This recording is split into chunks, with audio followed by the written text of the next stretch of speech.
मध्य प्रदेश के मंदसौर में आयोजित होने वाले साहित्य महोत्सव के अंतर्गत विभिन्न आयोजन शुरू कर दिए गए हैं। मध्य प्रदेश के मंदसौर के सीतामऊ में 30 जनवरी से आयोजित होने वाले साहित्य महोत्सव का शुभारंभ लदूना तालाब स्थित सेवा कुंज में 500 आकाश दीपों को आसमान में छोड़कर किया गया। कार्यक्रम को देखने के लिए लदूना, सीतामऊ सहित आसपास के ग्रामीण क्षेत्र से बड़ी संख्या में स्थानीय लोग मौके पर पहुंचे। ढलती शाम को हुए इस आयोजन में लदूना का सेवा कुंज किसी विदेशी पर्यटन स्थल की तरह जगमगाता हुआ नजर आया। आगामी 30 और 31 जनवरी और 1 फरवरी को होने वाले साहित्यिक महोत्सव के दौरान विरासत को लेकर प्रसिद्ध छोटी काशी नगरी सीतामऊ में देश की कई प्रमुख हस्तियां शामिल होगी। इस दौरान विभिन्न कार्यक्रमों के आयोजन किए गए हैं, जिस पर कलेक्टर अदिति गर्ग, एडीएम शिवानी गर्ग और विधायक हरदीप सिंह डंग समेत के जनप्रतिनिधियों ने शुभंकर मटरू मगरमच्छ के स्टैचू का अनावरण किया, जो जिले की चंबल नदी में विचरित बड़ी संख्या में मगरमच्छों की उपस्थिति को दर्शाता है। 3 दिवसीय सीतामऊ लिटरेचर फेस्टिवल, मतलब कि सीतामऊ का साहित्य और इतिहास का महापर्व आयोजित किया जा रहा है। ये इसकी दिनांक 30, 31 जनवरी और 1 फरवरी होगी। कुछ ही दिनों में इसके लिए रजिस्ट्रेशन हम लोग शुरू कर देंगे।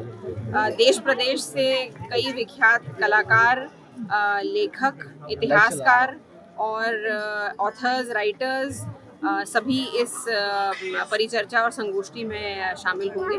और आप सभी लोगों से आपके माध्यम से मेरा सभी से अनुरोध रहेगा कि आएं, आगे आके सीतामऊ लिटरेचर फेस्टिवल में जुड़ें। उत्तर प्रदेश के बिजनौर में एक और कड़ाके की ठंड से बच्चे स्कूल नहीं आ रहे हैं और जितने बच्चे स्कूल आ रहे हैं उनसे भी शिक्षक बर्तन धुलवा रहे हैं। उत्तर प्रदेश के बिजनौर के शरकोट थाना क्षेत्र के अलहेदपुर ब्लॉक के प्राथमिक विद्यालय शरकोट द्वितीय में कड़ाके की ठंड के बच्चे 117 में से सिर्फ 10 या 12 बच्चे ही स्कूल आ रहे हैं। वहीं इस हाड़ कपा देने वाली ठंड में खुले में सरकारी नल के नीचे बैठाकर ठंडे पानी से 6 या 7 साल के मासूम बच्चों से गंदे बर्तन धुलवाए जा रहे हैं। इस मामले की पूछताछ करने पर प्रधानाचार्य फातिमा परवीन और सहायक अध्यापक नरेंद्र ने आग बबूला होते हुए कहा कि बर्तन अगर बच्चे नहीं धोएंगे तो क्या हम धोएंगे? आपको जो करना है कर लीजिए। अब ऐसे सरकारी प्राथमिक स्कूलों में कोई अभिभावक अपने बच्चों को क्यों भेजेगा, ये सबसे बड़ा सवाल है।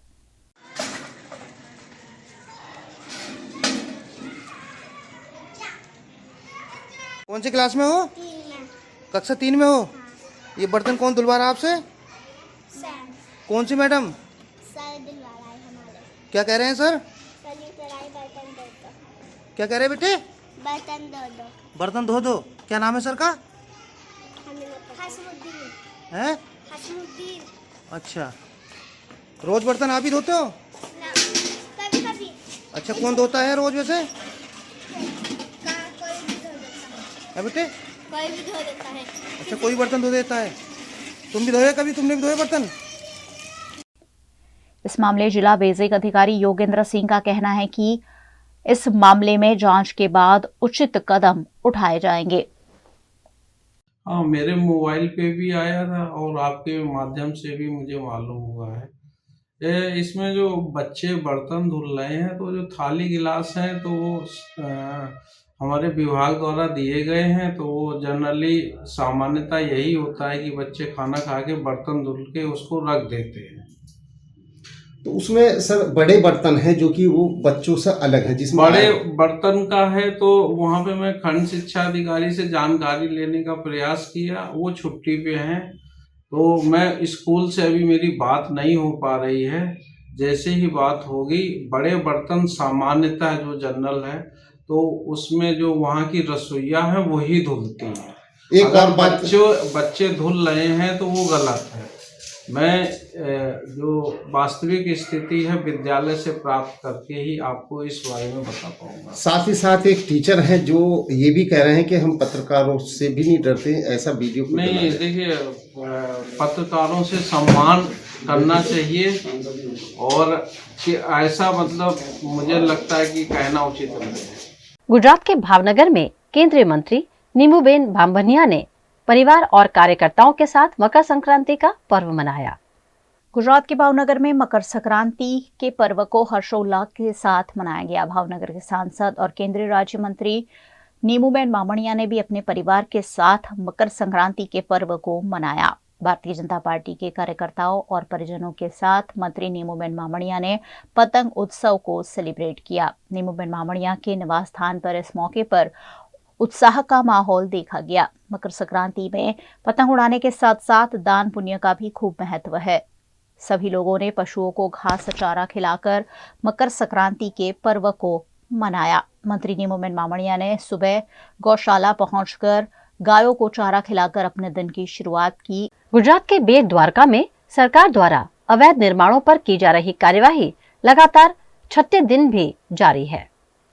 गुजरात की धार्मिक नगरी द्वारका में पिछले 6 दिनों से मेगा डिमोलिशन लगातार चल रहा है। बेट द्वारका में मेगा डिमोलिशन 2.0 का आज छठा दिन है। बेट द्वारका के बालापर गांव में अवैध रूप से अतिक्रमण दूर करने के बाद अब पार इलाके में भी बुलडोजर घुमा दिया गया। द्वारका में पिछले कुछ दिनों में डिमोलिशन की कार्रवाई के दौरान 272 अवैध मकान और 7 धार्मिक अतिक्रमण हटा दिए गए हैं। 7 कमर्शियल अतिक्रमण मिलाकर 286 अतिक्रमण दूर किए गए हैं। पिछले कुछ दिनों में गुजरात सरकार के बुलडोजर के जरिए 86.381 स्क्वायर मीटर सरकारी जमीन को खुला करवाया गया है, जिसकी अंदाजित कीमत करीब 47,15,16,000 रुपए है। लगातार 6 दिनों से बेट द्वारका में अवैध निर्माण को ढहाया जा रहा है। बेट द्वारका और ओखा में अवैध निर्माण की कार्यवाही लगातार चल रही है। मेगा डिमोलिशन में करीब 50 करोड़ की कीमत की जमीन को खुला करवाया गया है। रिहायशी इलाकों के बाद अब द्वीप पर भी डिमोलिशन प्रक्रिया की जा रही है। पिरोटन द्वीप पर अवैध रूप से धार्मिक अतिक्रमण कर दिया गया था, जिसे हटाया गया है। जेटी लैंडिंग पॉइंट की सुरक्षा के लिए योग्य कदम उठाते हुए अवैध निर्माणों को दूर किए जाने की कार्यवाही लगातार चल रही है।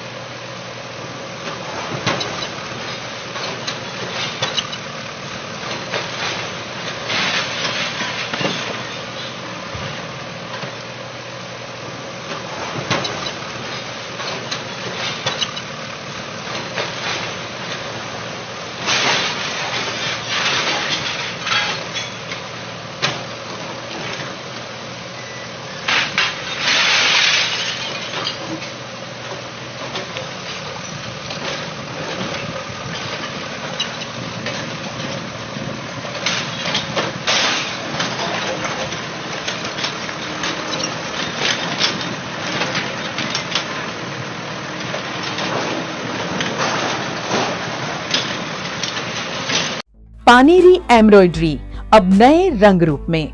आप पानेरी पहुंचे हैं तो मानो आपकी सारी शॉपिंग हो सकेगी एक ही जगह पर।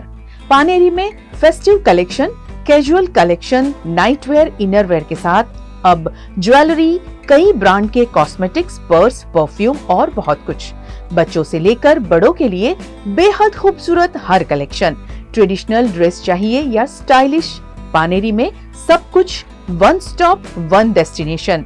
खुद के लिए खरीदना हो या दूसरों को गिफ्ट करना हो, पानेरी है सबसे best. Must visit Paneri embroidery, 10 Akota stadium road, Rajnagar society, Akota, Vadodara.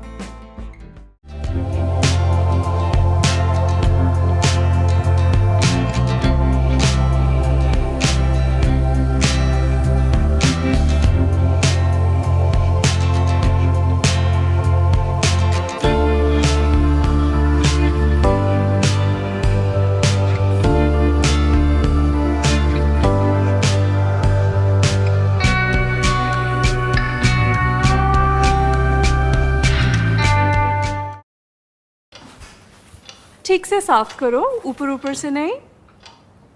BLDC मतलब बोरिंग लुकिंग, इसको साफ करके क्या फायदा?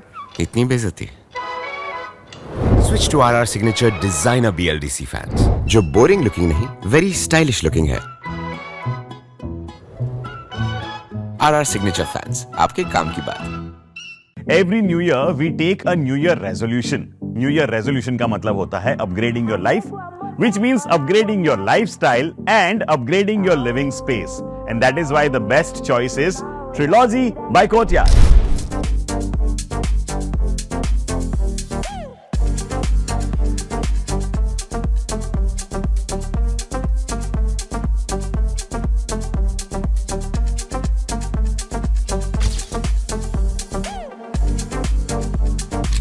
Trilogy by Courtyard. Finest architecture, world-class amenities, and a great space to live. Come check it out.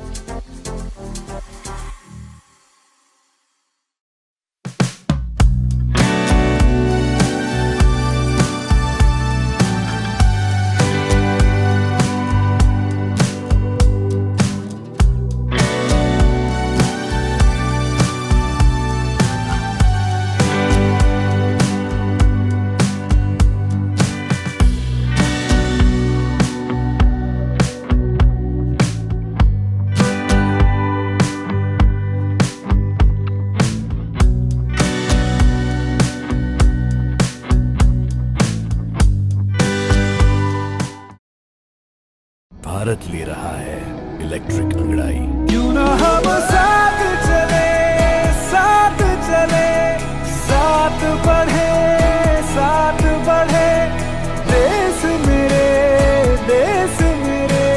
देश को ले जाए नई दिशा की ओर। आपका जॉय, भारत का जॉय। गुजरात के दाहोद में 20 लाख रुपए की चोरी मामले में दाहोद लोकल क्राइम ब्रांच को आरोपी को पकड़ने में सफलता मिली है। गुजरात के दाहोद में 11 जनवरी को नंदन ज्वेलर्स से कोहिनूर पान के बीच में से 20 लाख रुपए की बैग चोरी होने की शिकायत पुलिस थाने में दर्ज की गई थी, जिसकी जांच लोकल क्राइम ब्रांच द्वारा की जा रही थी। इस मामले दाहोद पुलिस को बड़ी सफलता मिली है। दरअसल ह्यूमन सोर्सेस के माध्यम से जांच के आधार पर कोहिनूर पान कॉर्नर के मालिक सलाउद्दीन नसरुद्दीन मलेक पर ही शक जाने पर पूछताछ करने पर समूचा मामला उजागर हुआ है। पुलिस ने आरोपी को पकड़कर जेल की सलाखों के पीछे धकेल दिया है, जिस पर दाहोद के डीवाईएसपी SD राठौड़ ने जानकारी दी। गई तारीख 1 જાન્યુઆરીના રોજ MG રોડ ઉપર એક જ્વેલર્સની દુકાન આવેલી છે। દુકાનના માલિક પોતાએ 20 લાખ રૂપિયાની એક થેલી લઈ અને પોતાના ઘરે જઈ રહ્યા હતા। દરમિયાનમાં તેઓની 20 લાખની થેલી ચોરી થયેલાની ફરિયાદ A ડિવિઝન પોલીસ સ્ટેશન ખાતે તેઓએ નોંધાવેલી। આ ફરિયાદના આધારે SP સાહેબની સૂચનાથી અલગ અલગ LCBની અલગ અલગ ટીમો બનાવેલી અને આ ચોરી બાબતે વર્કઆઉટ ચાલુ હતું। આ દરમિયાન MG રોડથી કોહિનૂર પાન સેન્ટર આવેલું છે ત્યાં સુધીના CCTV બધા ફૂટેજ ચેકઅપ કરાયા। આ દરમિયાન અમારી ટીમોને કોહિનૂર પાન સેન્ટર જે છે તેના માલિકની શંકાસ્પદ વર્તણૂક જણાયેલી, જેથી તેને બોલાવી ઘનિષ્ઠ પૂછપરછ કરતા તેઓ પાસેથી આ જ્વેલર્સની જે ચોરીમાં ગયેલી 20 લાખની થેલી મળી આવેલ છે। महाराष्ट्र के मुंबई से आज सुबह एक सनसनीखेज खबर सामने आई, जिसमें बॉलीवुड अभिनेता सैफ अली खान के घर में घुसकर कुछ लोगों ने उन पर जानलेवा हमला कर दिया। बॉलीवुड के जाने माने अभिनेता सैफ अली खान पर बुधवार देर रात उनके ही घर में चाकू से हमला कर दिया गया। इसके बाद उन्हें मुंबई के लीलावती अस्पताल में भर्ती कराया गया है। उनकी हालत खतरे से बाहर बताई जा रही है। खबरों की माने तो सैफ का ऑपरेशन सक्सेसफुली पूरा हो गया है। कॉस्मेटिक सर्जरी भी की गई है। ऑपरेशन में सैफ अली खान के घाव से 3 इंच की नुकीली चीज भी निकाली गई है। सूत्रों से मिली जानकारी अनुसार डॉग स्क्वाड को भी सैफ अली खान के अपार्टमेंट में जांच के लिए लाया गया है। शुरुआती जानकारी के मुताबिक एक अज्ञात शख्स सैफ के घर में घुसा। दोनों के बीच हाथापाई हुई। घटना के समय अभिनेता के परिवार के कुछ अन्य सदस्य भी घर में मौजूद थे। कहा यह भी जा रहा है कि घर में घुसे शख्स की नौकरानी से बहस हुई। जब अभिनेता ने बीच बचाव कर व्यक्ति को समझाने और शांत करने की कोशिश की तो उसने सैफ अली खान पर हमला कर दिया। घटना की सूचना मिलने के बाद बांद्रा पुलिस मौके पर पहुंची और जांच शुरू की। करीना की टीम ने इस पर कहा है कि घर में सब ठीक है। पुलिस ने बताया कि घटना आधी रात को अभिनेता के बांद्रा स्थित घर पर हुई। हमले के दौरान सैफ अली खान के हाथ, रीढ़ की हड्डी और गर्दन पर घाव आए हैं। अस्पताल में सैफ अली खान का ऑपरेशन किया गया, जहां उनके परिवार के सदस्य भी मौजूद रहे। उत्तराखंड के हरिद्वार में भाजपा प्रत्याशी हर की पौड़ी वार्ड नंबर 7 की दमदार प्रत्याशी श्रुति के बढ़िया के विकास कार्यों की वजह से उन्हें जनता का समर्थन मिल रहा है। हरिद्वार में इन दिनों नगर निकाय के चुनाव का उत्साह देखने मिल रहा है। यहाँ के वार्ड नंबर 7 से बीजेपी की प्रत्याशी श्रुति खेवड़िया तीसरी बार चुनाव मैदान में शिरकत कर रही हैं। जनता के लिए उनके द्वारा किए गए कार्य की वजह से वार्ड की जनता का भरपूर समर्थन उन्हें मिल रहा है। पिछले 2 निकाय चुनाव में भाजपा की यहाँ जीत हुई है और इस बार भी उन्हें जनता का आशीर्वाद मिल रहा है। तीसरी बार का जो प्रत्याशी के रूप में मेरी धर्मपत्नी को भारतीय जनता पार्टी ने उतारा है, मैं सौभाग्यशाली हूँ कि एक ब्राह्मण परिवार से जन्मा और माँ गंगा का सेवा करने का अवसर मुझे मिला।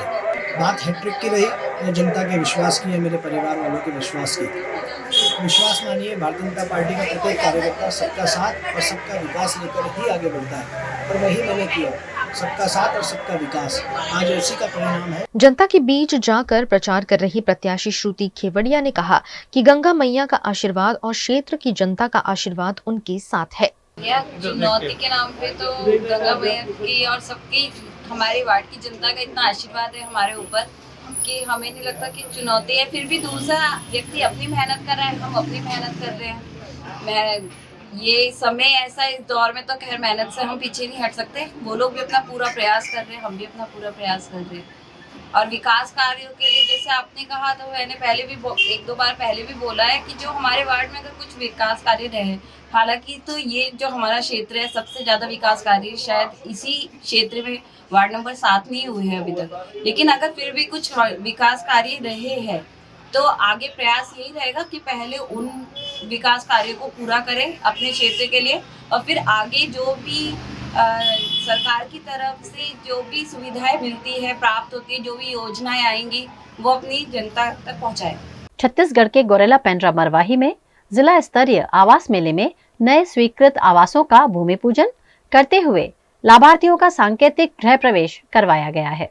छत्तीसगढ़ के गोरेला पेंड्रा मरवाही में जिला स्तरीय आवास मेले का आयोजन किया गया, जिसमें मरवाही के विधायक प्रणव कुमार मरपच्ची समेत के अग्रणियों की उपस्थिति रही। आवास मेले में नए स्वीकृत आवासों का भूमि पूजन और आवास पूर्ण कर चुके लाभार्थियों का सांकेतिक गृह प्रवेश करवाते हुए उन्हें आवास की चाबी सौंपी गई। इस मौके पर विभिन्न स्टॉल्स भी लगाए गए।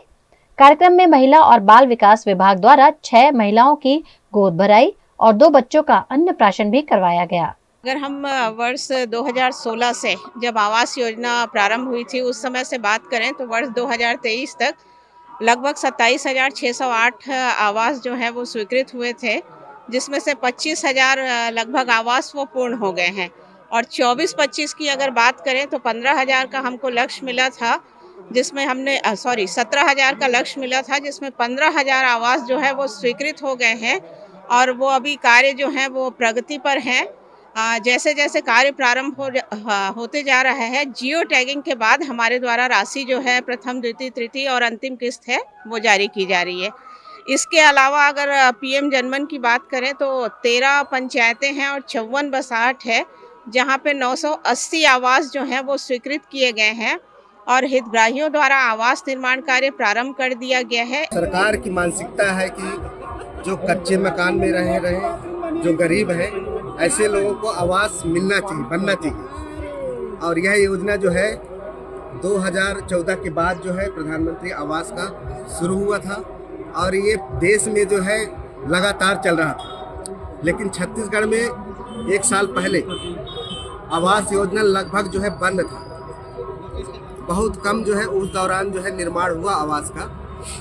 तो भारतीय जनता पार्टी जो चुनाव के पहले घोषणा किया था कि एक एक व्यक्ति का जो है आवास बनेगा, लगभग जो है 18 लाख आवास जो है उसका स्वीकृति जो है हो गया है। अंतरिक्ष में 2 स्पेसक्राफ्ट को सक्सेसफुली डॉक करने वाला भारत चौथा देश बन गया है। भारत ने फिर एक बार अंतरिक्ष में बड़ी उपलब्धि हासिल की है।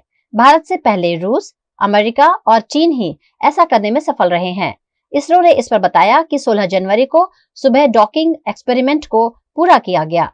इस मिशन की कामयाबी पर चंद्रयान 4, गगनयान और भारतीय अंतरिक्ष स्टेशन जैसे मिशंस निर्भर थे।